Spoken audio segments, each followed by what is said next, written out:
Tout ce que je vous offre est la vérité, rien de plus. Beaucoup de nos problèmes dans la vie sont dus à une mauvaise compréhension de la nature de notre propre pouvoir.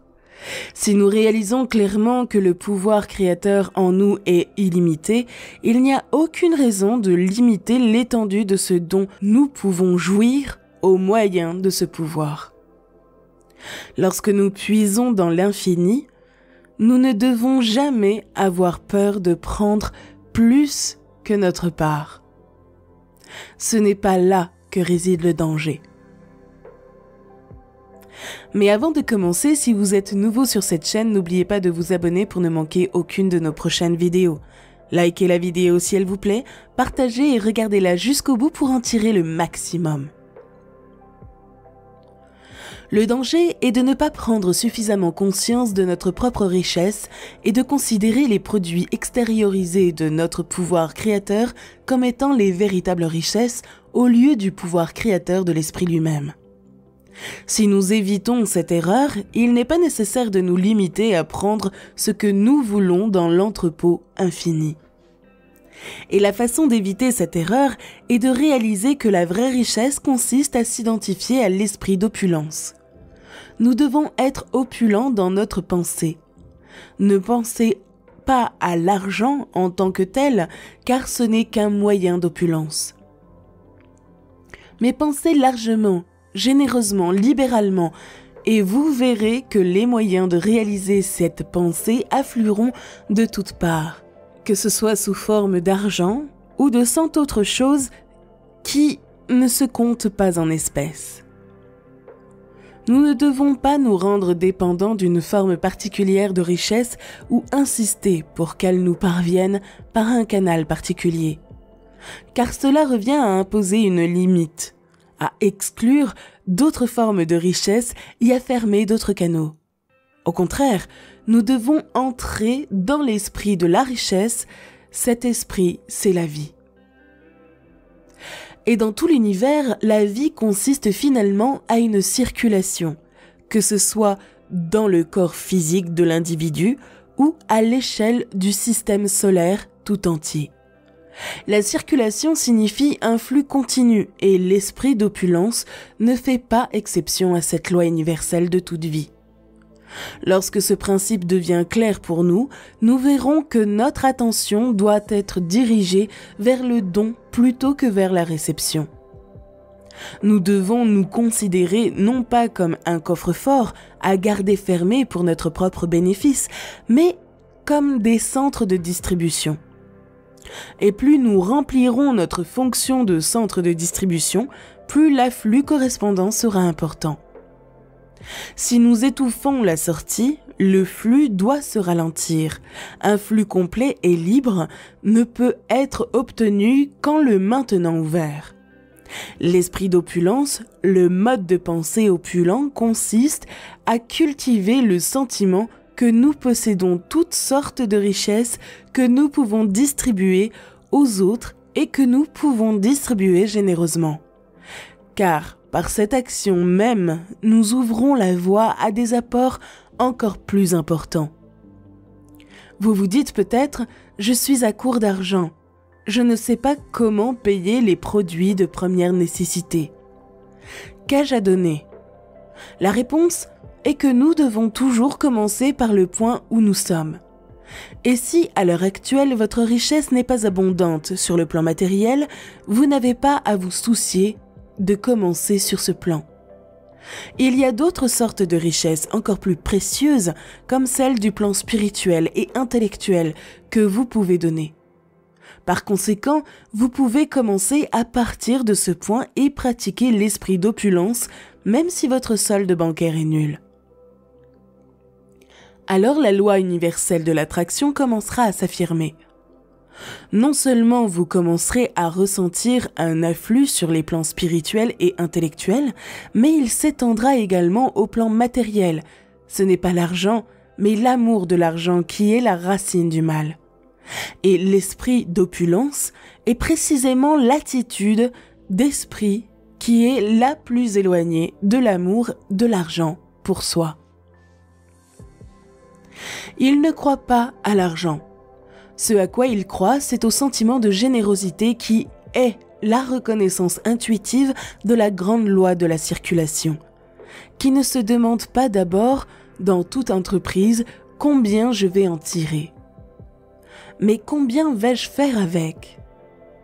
Et en posant cette question en premier lieu, l'obtention affluera avec une généreuse profusion et avec une spontanéité et une justesse de direction qui sont absentes lorsque notre première pensée est de recevoir seulement.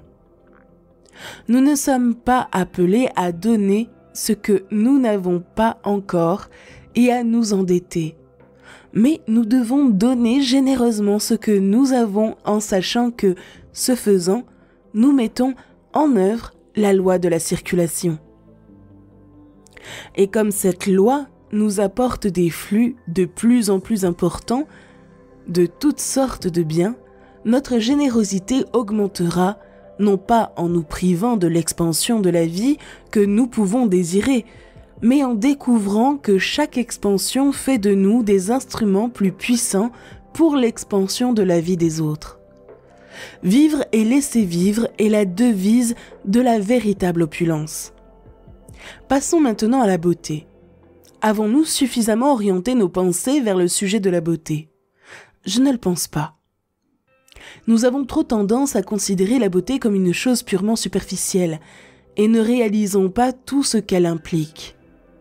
Ce n'était pas le cas des grands penseurs du monde antique.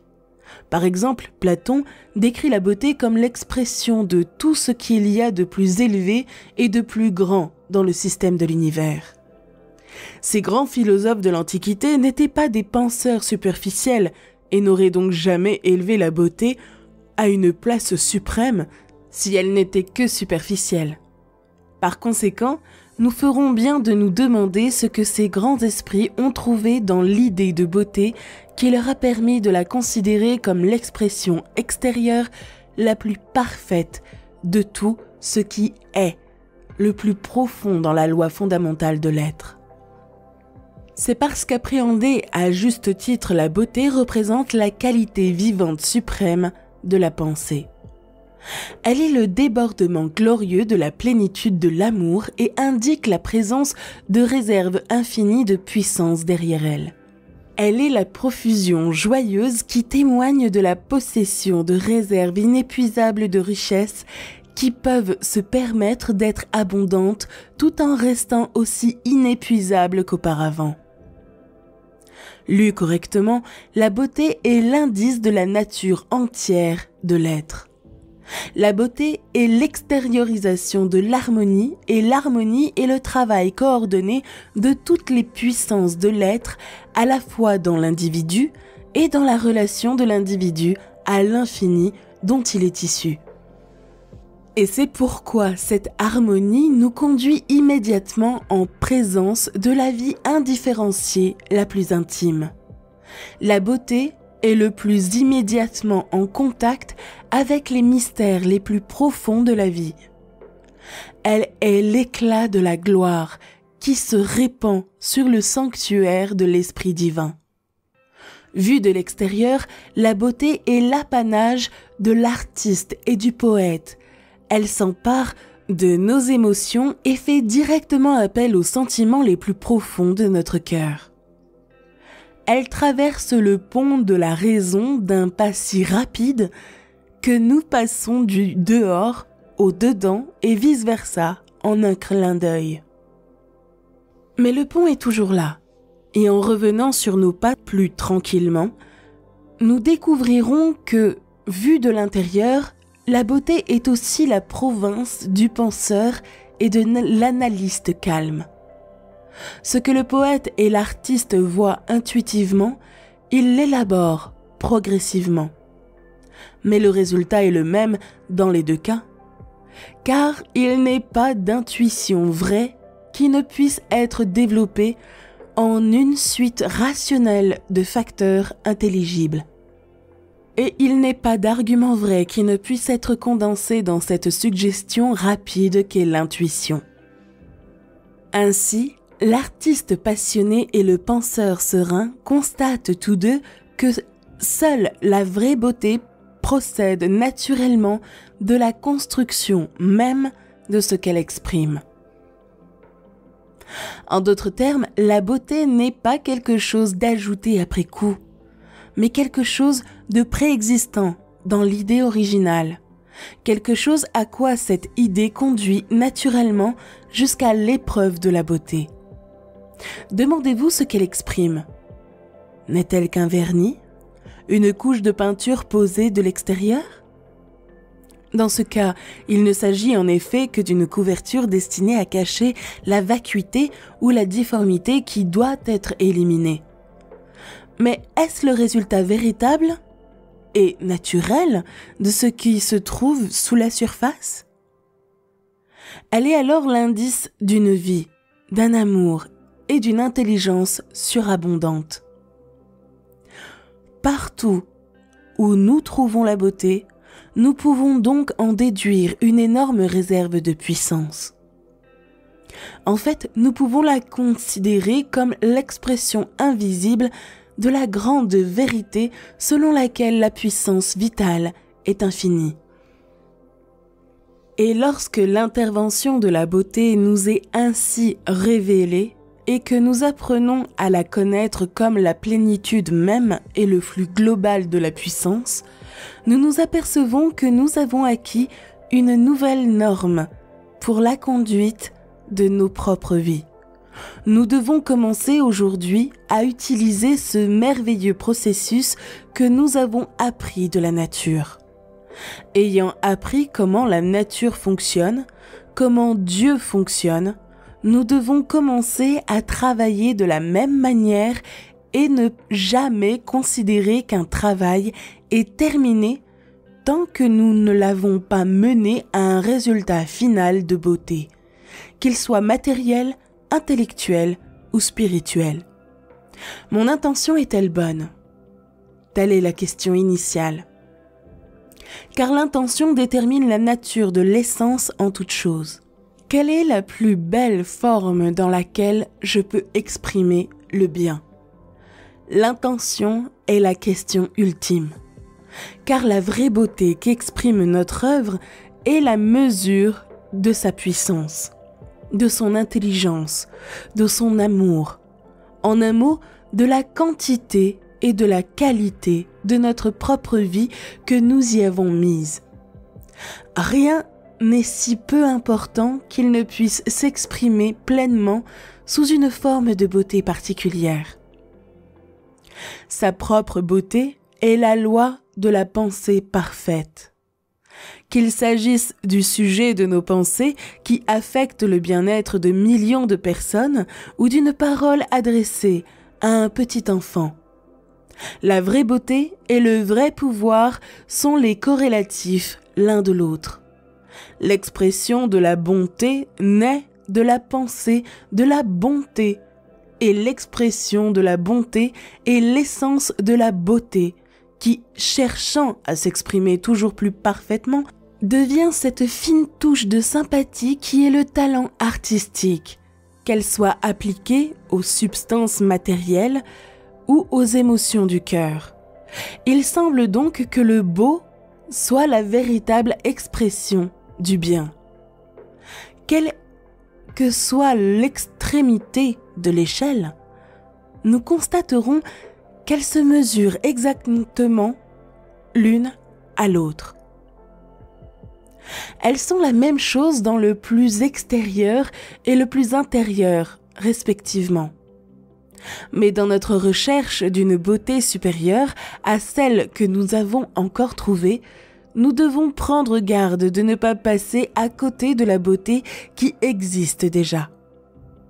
L'harmonie parfaite avec son environnement et l'expression parfaite de sa propre nature intérieure constituent la beauté. Et notre ignorance de la nature, de la chose ou de son environnement peut nous fermer les yeux sur la beauté qu'elle possède déjà.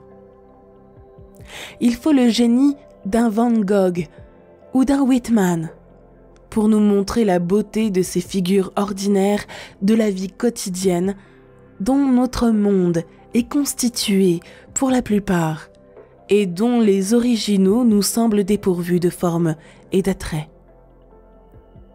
La mission de tout homme et de toute femme qui réfléchit est d'aider à construire partout des formes d'une plus grande beauté, qu'elles soient spirituelles, intellectuelles ou matérielles. Mais pour ce faire, nous devons entrer dans la grande école réaliste de la nature et apprendre à reconnaître la beauté qui nous entoure déjà, même si elle est un peu sale à la surface. Ensuite, lorsque nous aurons appris les grands principes de la beauté, à partir de l'esprit omniprésent qu'elle reflète, nous saurons comment développer la beauté sur ses propres lignes sans perpétuer la saleté et la crasse. Et nous saurons que toute beauté est l'expression d'un pouvoir vivant et que nous pouvons mesurer notre propre pouvoir par le degré auquel nous avons transformé notre vie et celle de ceux qui nous entourent pour le mieux. Je fais ces vidéos chaque semaine et mon but est d'aider les gens à être heureux, à être eux-mêmes, à avoir une vie bien remplie.